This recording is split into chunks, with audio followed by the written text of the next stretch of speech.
Morning, Rima. Good How was the morning. weekend? Very busy. I met a Yeah, lot of people.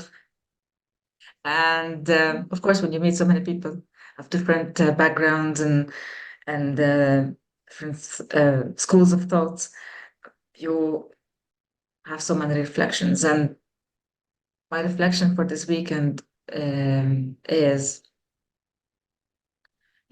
we when we meet a person and that person says, I left my job because the work environment is toxic.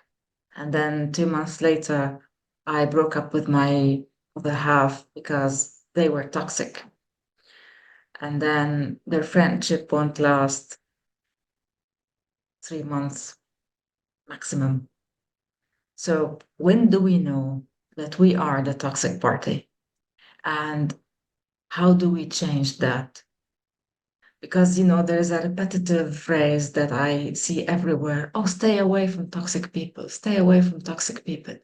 So if we all stay away from toxic people, if our resolution is stay away from, who is left toxic?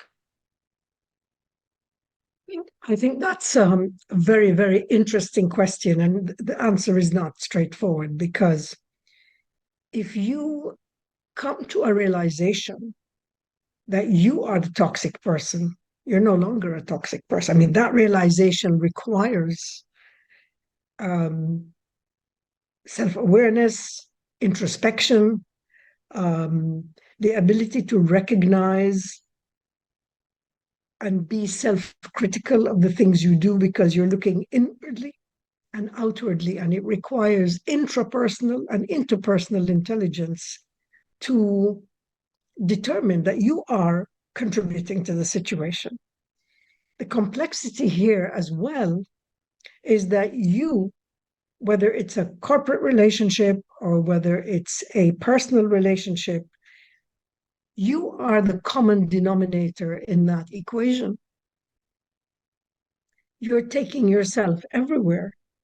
And so when you look outward and you say, um, yeah, that's a toxic person, that's a toxic environment, that's you're pointing a finger at somebody else, forgetting that you are the common denominator in that equation. And I think this is where it's important for people to look at patterns that repeat themselves. When there is a repetitive pattern, that is an extremely important signal if you recognize it, that this thing is happening to you over and over again. And the deepest place that you can search for this is what's happening in your own internal dialogue when you have a repetitive question that we call a primary question that you keep repeating to yourself.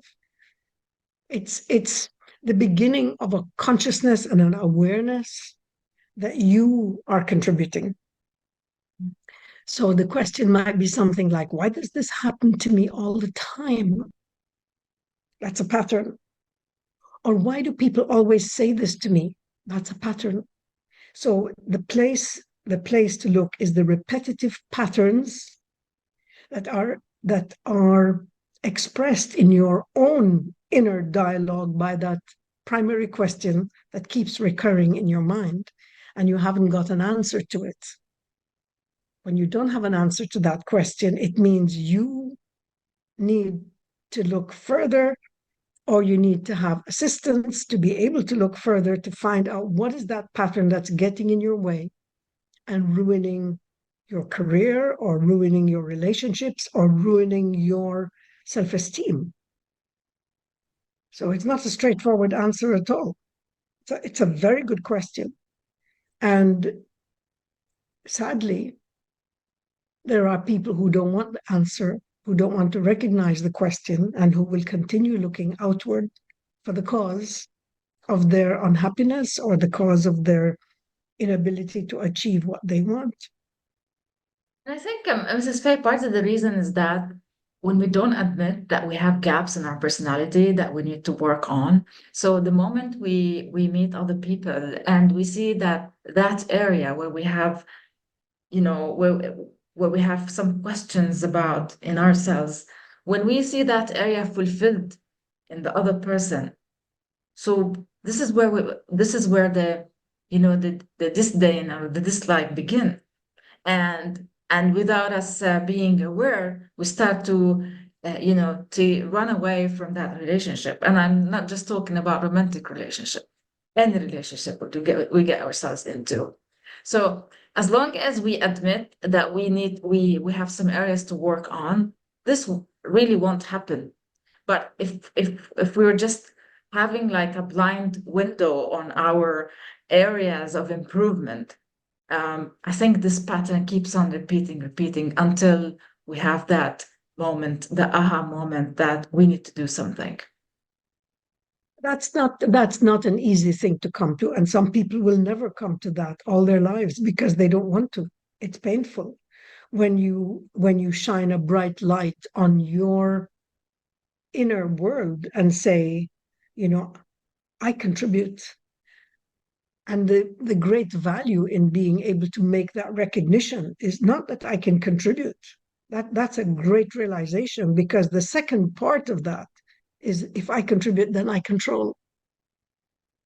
I have the power to do something about it.